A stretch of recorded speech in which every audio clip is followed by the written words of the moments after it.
Hi, my name is Peter. Today I brought my Mr. Stickers.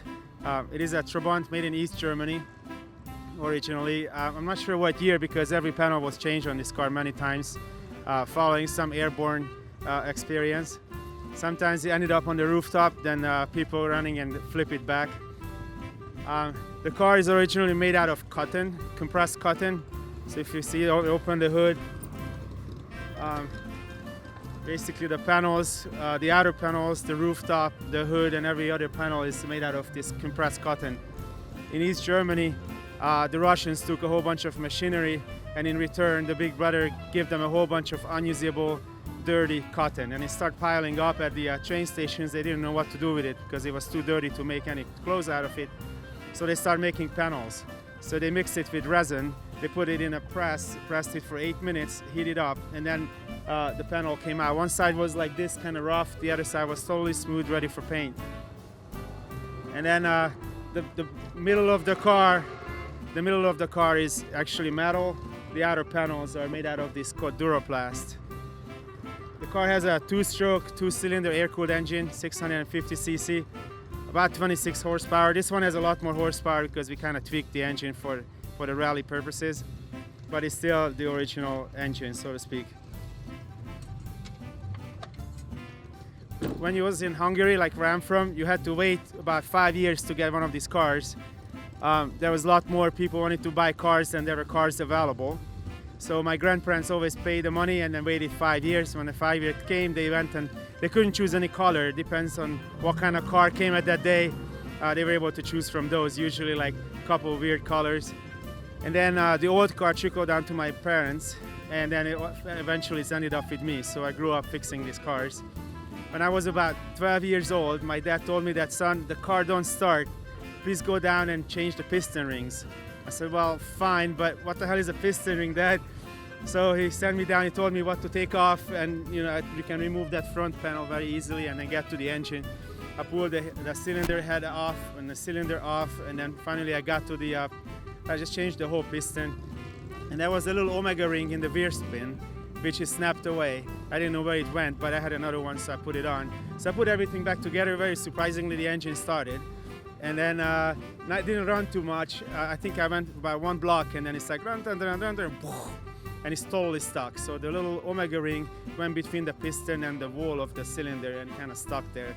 So I had to pry off the cylinder, but that time I was really efficient on how to remove everything and then change the whole thing. So I put another piston on it and it ran fine after that. Not much. It's a retired race car now. So the last race the first race we went to Monaco, the historical Monte Carlo race. And then after that we went to several European races and hill climbs. And we brought it in and then we took it to the Power Tour in 2013, where it was an interesting episode that they had a gymkhana, and the gymkhana was in a parking lot. And then in the parking lot they were so small that you barely could accelerate, I guess, for liability reasons. So all these Corvettes were running around and we beat the Corvettes regularly by 2 seconds because they had no place to accelerate. But this little bugger was zipped around, sometimes on 3 wheels between the cones. So it was very good. So the Hot Rod magazine put it in and they said this was the fastest car without a camshaft. These cars are not made. The last ones were actually made with Volkswagen engines. After the Berlin Wall fall in '89, they started to go together with Volkswagen, and then they were manufacturing Volkswagen engines, like a 4-cylinder Polo engine was in them. So that was the last ones in '91. If you think about it, in the 60s when they started making these cars, it was very advanced. It had independent suspension, rack and pinion steering. It had composite body, and in America, they didn't come here until like mid-90s, by the time they implemented that technology. I'm not saying that it's better than any American car, don't get me wrong, but when people are saying this was the worst car ever, I disagree. I grew up with one, and actually more than one, and then we took it to Yugoslavia when it was still Yugoslavia at that time. We took 2 of them to road trips. It never broke down. And I drove it every day in Hungary when I was going to high school, and it was just fine. Well, obviously it wasn't this piece, but it was just like it. So it was not actually a totally bad car. This one actually cost about 30,000 euros. because they had to make so many modifications. This came from sponsor money. You can see all the stickers on it. I don't know what the original cost was, quite a bit. So you had to, if you were a factory worker, you had to really save to be able to buy one. And even then you couldn't just buy one.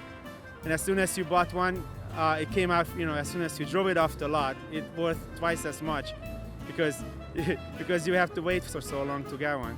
The side panels can tear. So if you actually hit the side panel, I can see how much it bends. So if there is some sort of tear comes up on it, there might be a donkey would eat it up. Like I had a friend who had a donkey. Her name was Sarah, and there was a tear in one of these cars, and Sarah started nibbling on it, and it kind of chewed up the whole outer panels of the car. So the Berlin Wall fall, people were getting rid of these cars, and you actually had to pay to dispose of it because it's not degrading. Like if you see a Corvette, a very nice original Corvette, you're gonna see micro cracks in the fiberglass after a while if it hasn't been repainted. This thing will never crack or never degrades. I'm not saying it's better than a Corvette. I'm just saying that the material what they come up with is so solid that only a shredder can get rid of it. I got about 30 cars. Some are East German, some are West German. I have some American cars too. I don't know what I'm gonna bring out next weekend. That's totally true.